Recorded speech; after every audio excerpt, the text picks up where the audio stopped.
On today's episode, I have with me here Dr. Troy Bostick. Hello. It is kind of weird for me to call you Dr. Bostick, but he is also my father-in-law. Woo-hoo. And a dentist, my dentist. And today we're going to be discussing an organization he's been a part of called the Gideons. And so we're going to learn all about the ins and outs about who they are and what they do. Who are the Gideons? Well, Gideons is an evangelistic association of Christian men and women. Okay. And how are they founded and how long has it been around and all that good stuff? There were a couple of businessmen up in Wisconsin who gathered together at a hotel. And back in 1899, there wasn't a whole lot to do but go to the saloon or the gambling hall. And they were strong Christians and they just wanted someone to have an alternative to where they wanted to go. Mm-hmm. And so they kind of started having Bible study together and then decided they needed to witness to people. And so that's kind of how it started. Yeah, so they changed their business of selling whatever into, I guess, not really selling Bibles, but made their organization that does that. Yes. Yeah, turned that skill around. Yes. Yeah. I think, I was reading about that before. I was like, it's cool. It's kind of like, what we all can kind of do is mission, because we can all make our whatever we do like that. Right. Like turn it around and make it missional. Our mission field. Yeah. That's right. Everything's like that. So that was kind of cool how they kind of flipped it for them. And man, in 1899, that is a long time ago. Yeah. 125 years. That is That's a long time ago. Yeah. That's really cool. That's really cool. So why exactly they decided to do it and how did they actually come to doing it? Well, they found that there just wasn't very much to do other than the things that I talked about. And so they wanted to provide at least the opportunity for people to have something else to do besides. Like conversation-wise? Right. Yeah. Right. Yeah. It wasn't just, matter of fact, they didn't really distribute Bibles until 10 years after they started. Okay, so that part was, because that's what I kind of knew about them. I was like, oh, Gideon Bible, Yes. But so that came, but for the first 10 years, it's more like for like a socialization. Yes, and then, exactly. And then later it became about the distribution. Right, that's cool. right. Are they international or is it like just our nation or just a region? Over 200 countries. Wow. Gideons are in, and we distribute Bibles in 196 different languages. That's really cool. Because I didn't even know there was 196 languages. So yeah, I think there's probably a little bit more. There are, yeah. But I think there's like there's like 200 in what country? It's 275? I don't know. I have to look that up. Be on the show notes. But I know there's like 200 and something countries. So I mean, that's the majority of the countries you guys are in. That's really impressive. Did not know that. My dad is also a Gideon, and he has not informed me about all this stuff. So he's letting me down. Yeah. Do you know how many Gideon Bibles have been given out this year so far? Did you even know that number? Or I can tell you last year. Okay. We kind of have figures. We kind of run in the 95 million Bibles. Wow. Now that's whole. That's a full Testament or a full Bible and New Testament. So. But still, like 95 million Bibles have been given out. So y'all do both, like a full Bible and the New Testament? Yes. Yeah. Yeah, the hotels get the big, the book, the big full book. Bible. The big, yeah. The big book. Yeah. And the hospitals get that. So there's a lot of. And so you guys go into a lot of different places. So the hospitals and the schools and prisons. Oh, yeah. Nursing homes, police stations, fire stations. All military have their own Bible. We distribute to everyone that gets deployed. They get a New Testament, camouflage New Testament. Okay.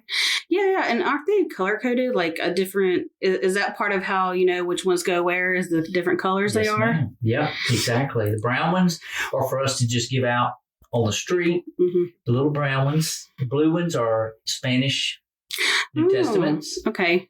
White ones are for nurses and medical personnel. So, yeah, everything's color-coded to give us an idea. Is there anything special in the white ones compared to the brown ones? No. They're the same, just different colors. That way you just know that went to that location. Yeah. Okay. So, like, we went to the fair, the fair locally here and gave out orange ones. Okay. So it's more of an office thing. Yeah. Okay. I just want like, hey, they got extra words in there than mine? more red words than mine. I don't know. Maybe that's good. Yeah. Okay. All right. So where does the Gideon name come from? Because I think the guys that came up with it, they're not named Gideon. Who was the founding guys for it? Let's see. Their names were John Nicholson and Samuel Hill. Yeah. So, nowhere Gideon. Nothing Gideon in there. No middle name Gideon. Yeah. Nothing like that. Yeah. So what made them think of to choose that to name this organization? Well, in the Bible, Gideon was a man who was willing to do anything God wanted him to do. That was his trademark, was he was willing to do, whether he knew the reason or not. Yeah. That was his purpose, was to do whatever God wanted him to do. And that's kind of what that was fashioned after Gideon. Yeah. They wanted that character. Yes. And valor from the same members, I guess, for them too. Yeah. Yeah. Okay. So who can be a Gideon? Any qualifications to it? I mean, I guess being a Christian would be one of them. Well, yes, you born again believer. You have to be a professional businessman or own your own business. And outside of that, that's really the only qualifications you have to have. So, when you say being a professional, what exactly does that mean? You can't work at, is there certain places you can and cannot work at or be a part of? If you graduated from high school and went to work for UPS, you're not qualified. You have to have advanced education, I guess is what I want to say. Now, if you own your own business, you can do that. If you got out of high school and started your own pest control business, you can be a member of it. But there's just certain qualities they're looking for in an individual that they think that's what they require. So, or that's what it was starting from that point. It was. Yeah. Because these were professional salesmen and they had a profession. And, yeah. And so they wanted to keep that bar there. Yes. Okay. And are girls allowed? No girls allowed? Is this a all boys club? Any wife or spouse of a Gideon can join as an auxiliary. And the auxiliary has certain functions that only they can do. So it's exclusive to women for going to women's prisons, nursing homes. We have graduation, nursing school graduation, and our auxiliary gives out Bibles to all the nursing school graduates. Okay. And all the medical offices. So they have a specific role and have their own everything. So women can be a part. Yeah. So how long have you been a member? It's been about 11 years, I think. Yeah. Wow. I didn't think it'd been that long, and I looked it up because I said, oh, gosh. Yeah, I think that makes Caleb would have been just 21. Such a baby. Yeah. He's almost, I think he turns 32 this year. Oh, my gosh. Yeah, he does. I know, yeah. 32. Yeah, yeah. So, man, goodness. When you heard about the Gideons and, because this has been around, I've known about them when I was, because I think I saw a Gideon member when I was a student in elementary school come out and give Bible. So, they've been around a while. But what made you say, hey, I want to be a part of this? I guess there were two things that really drew me to be a Gideon. One is it's non-denominational.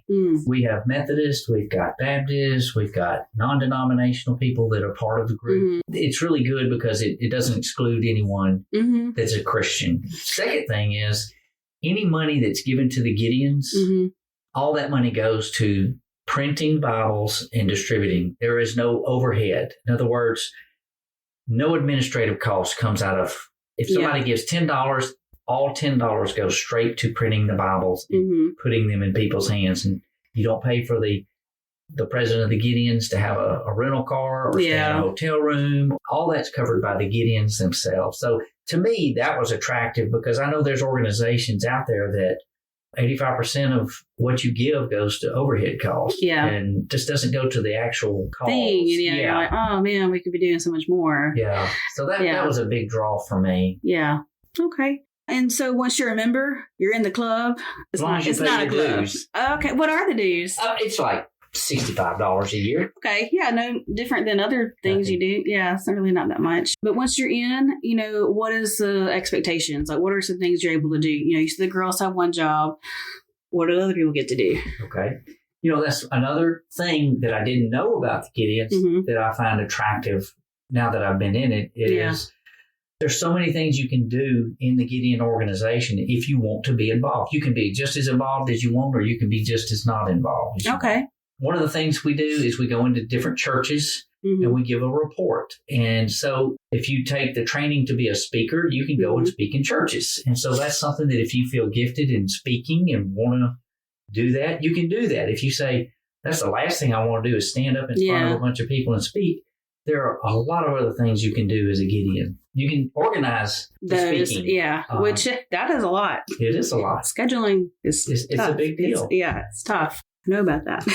Distributing Bibles is another big thing. In other words, the hotels call us and say, hey, we need some Bibles. And so we get a call and they say, hey, we're going to the Comfort Inn next Tuesday. Can you come and help us put Bibles in all the rooms? Same thing with the hospitals. So, there's lots of different jobs and things that you can do. Just got to figure out what you want. Which one? Yeah. I know you go out and you're a speaker. I'm a speaker. How many of those do you do like a year? Do you know? I'll probably do about 10 a year. Yeah. Because every so often it's like, oh, you're not in our church because, guys, we go to church together.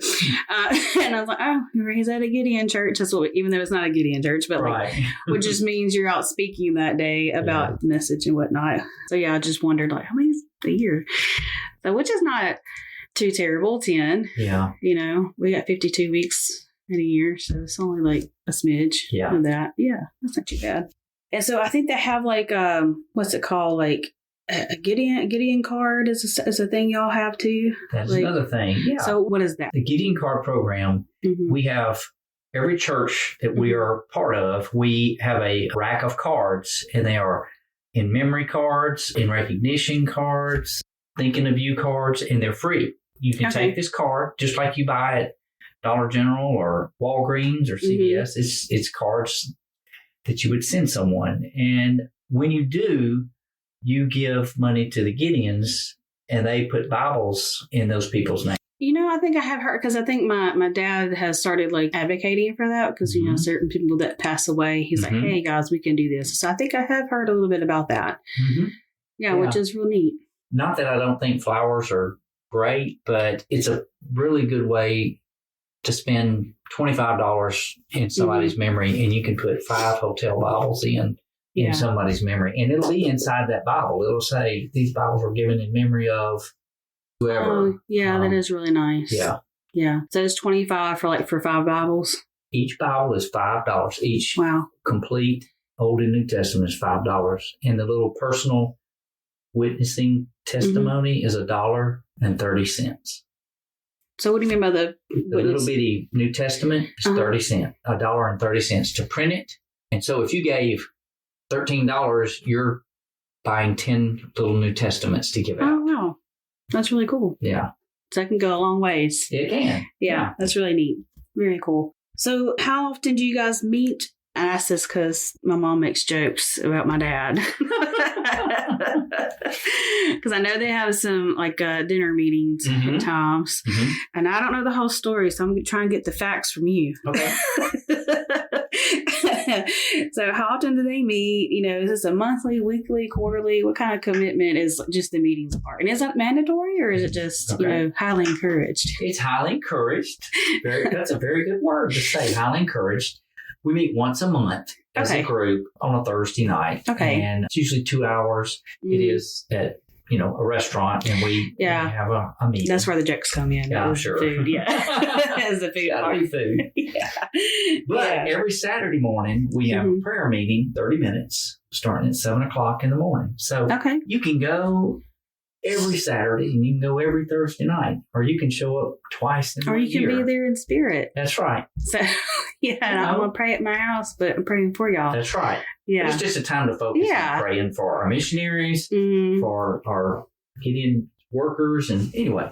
And that is nice. I mean, just to know that you have a community there that's willing and, conscious, to pray with you on whatever. That is a nice thing to know about. So what kind of impact, has this had on your life personally? Like, you've been a part of it for 11 years. Like, I'm sure over that time it has grown to mean different things to you than probably when it first did. What kind of impact has it been for you? It all started when I first gave out a New Testament to someone. I had been in the Gideons for 4 or 5 months, and I kept looking for an opportunity, or thought I was looking for an opportunity. And I passed an opportunity up, and the Lord convicted me. And I turned around and went back to these people that I passed up. I mean, they're just standing on the side of the road with a sign saying, I need supplies. And God said, what do they have to have a sign that says I need a Bible? You need to stop. You need to. And so I did. And so that gave me the courage. Having just a little tool, a little testament in my hand, very few people are going to refuse a Bible. Yeah. Okay. And so it kind of breaks. Like an icebreaker. It's an icebreaker. It eases somebody to let you at least talk to them about the Bible. You may not get to give the whole testimony, the whole thing. but you can at least give it to them. And God's word is supernatural, and you don't know what's going to happen once that Bible gets in somebody's hand. So it's given me the courage to be a little more bold in sharing my testimony with strangers, complete and total strangers. I've never given a Gideon Bible to somebody that I know. It's always been to a waitress, to a traveler, somebody on the side of the road. Different situations, it's somebody that I don't know. And ordinarily, before I became a Gideon, there's not a chance that I would have ever spoken to a person like that without having that Bible and the knowledge that they're probably going to take the Bible and at least listen to a little bit of what you say. So, yeah, that's how it's impacted my life. Yeah, made you more intentional. Yeah, which we all should be, because the Great Commission, the command for us to share, this is for everybody.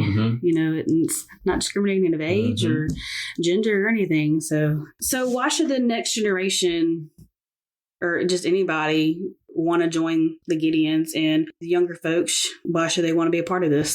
In our camp, and that's what we call the group that I'm a part of, I'm one of the youngest ones, along with your dad. Yeah. And, we're 61, 60, we're not super young. So if we don't get new blood, new people, then it's going to die out. And there's a big field out there. Yeah. And we need people to step up and join. And I realize that at some people's station in life or the time of their life that they don't have time to commit to doing stuff like that. But in all honesty, most of the time Gideons are older people because they have more time to go to meetings or prepare to go to a church and speak instead of wrangling your toddlers to church. It's just a difference in life. I don't know that I could have done it when I was 35 years old. Yeah.